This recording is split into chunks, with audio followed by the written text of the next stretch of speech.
నమస్తే అండి.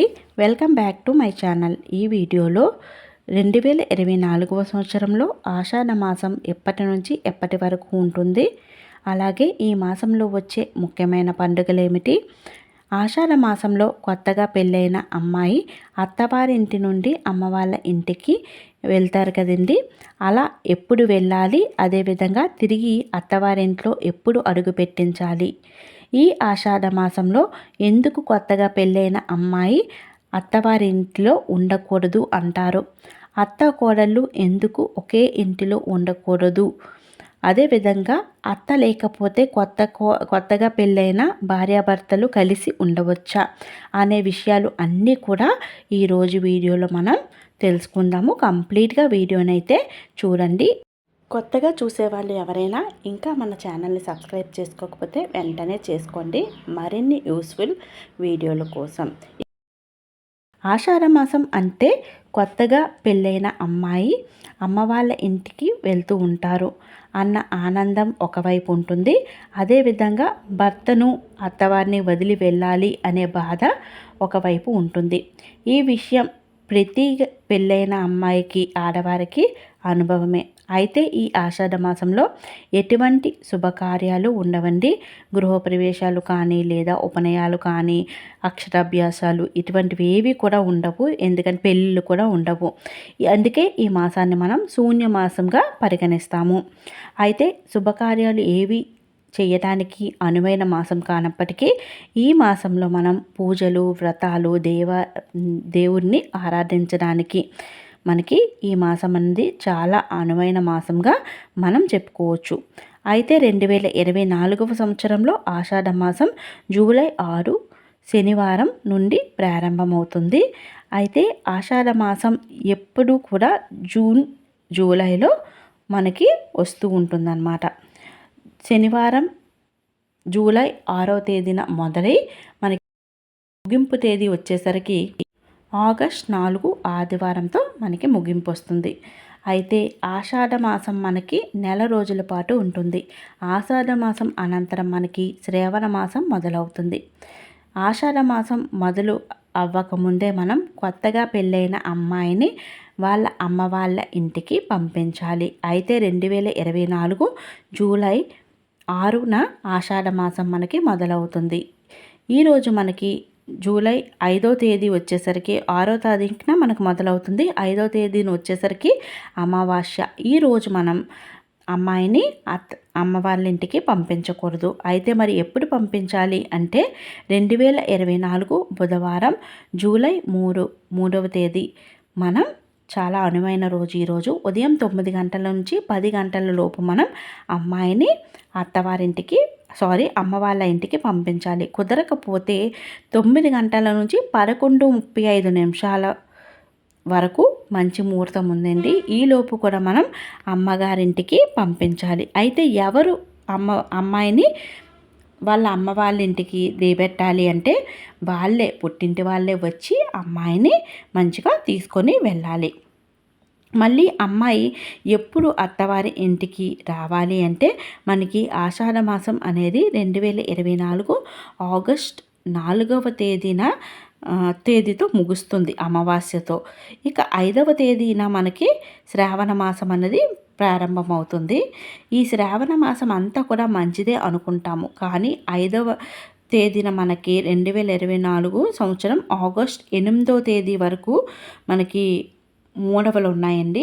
అంటే ఆగస్ట్ మనకి 5వ తేదీన ప్రారంభమైన 8వ తేదీ వరకు మనకి మూడాలు ఉన్నాయి. ఇటువంటి సమయంలో మనం అమ్మాయిని అత్తవారింటికి అంటే మెట్టినింటికి పంపించకూడదు. అందువల్ల ఈ రోజులు మంచివి కాదు అని చెప్పుకోవచ్చు. ఇక ఆగస్ట్ 9వ తేదీ మనకి శుక్రవారం వస్తుంది. శుక్రవారం అంటే ఆ అమ్మాయి పుట్టినింటికి మహాలక్ష్మీదేవితో సమానం, అందుకని అత్తవారింటికి పంపించరు శుక్రవారం రోజు. మన వాళ్ళు సాంప్రదాయం అన్నమాట. ఆడపిల్లను పంపిస్తే లక్ష్మీదేవిని పంపించినట్టు భావించి పంపించరు. ఇక మనకి 10వ తేదీ శనివారం షష్ఠి, ఈరోజు కూడా పంపించకూడదు. 11వ తేదీ ఆదివారం బాగుండి ముహూర్తం అంతా బాగుంది, కానీ ఆదివారం కూడా పంపిస్తే అత్తకి కోడలికి పడదు అని చాలామంది కూడా పంపించరు. కొందరు పంపిస్తారు, కొందరు పంపించరు అనమాట. అది మీ ఇష్టాన్ని బట్టి ఉంటుంది. 11వ తేదీ కూడా మంచిది.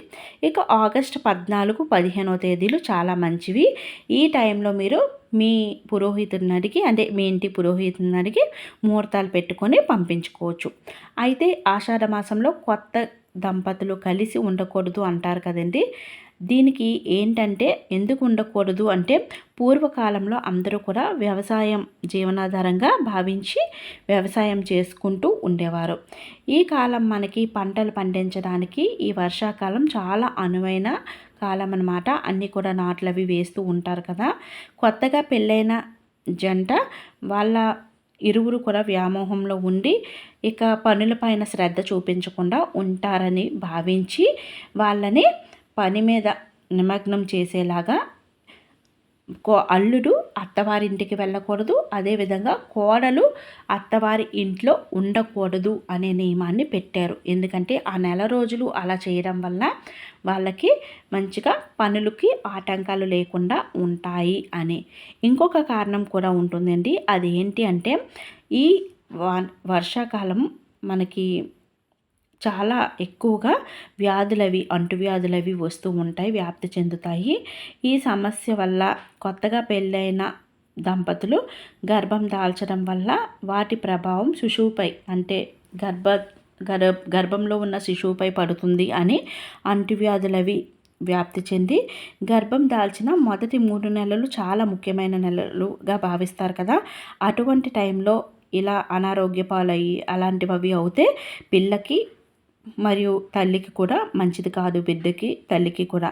అందువల్ల ఇటువంటి నియమాలు పెట్టారు. మరియు ఒకవేళ అన్నీ మంచిగా ఉన్న ప్రసవం అయ్యే సమయానికి, ఎండాకాలంలో ప్రసవం అయితే అది వేడి తట్టుకోలేరు తల్లి బిడ్డ అని ఒక్క నెల పాటు ఇలా భార్యాభర్తలు ఎడబాటుగా ఉంటే అన్నీ కూడా శుభం జరుగుతాయి అని భావించి సైంటిఫిక్గా కూడా ఆలోచించి మన పెద్దలు ఈ నిర్ణయాలు అయితే తీసుకున్నారు. అదేవిధంగా కొత్త అల్లుడు ఒక 6 నెలల పాటు అత్తవారింట్లో ఉండేవారు. పూర్వం ఆచారం ప్రకారం మంచిగా మర్యాదలవి చేసేవారు. ఈ సమయంలోనే మనకి వర్షాకాలం ఉండి అన్నీ కూడా వ్యవసాయంపై ఆధారపడి ఉండేవాళ్ళం కదా. ఆ టైంలోని కొత్త అల్లుడు వాళ్ళ ఇంటికి వెళ్తే పనుల్లో పడి అతన్ని పట్టించుకోకపోవడం కానీ, లేదా వాళ్ళ పనులకి ఆటంకం రావడం కానీ జరుగుతుందని ఆ సమయంలో అల్లుడు కూడా అత్తవారింట్లోకి వెళ్ళకూడదు అనే నియమాన్ని అయితే పెట్టారనమాట.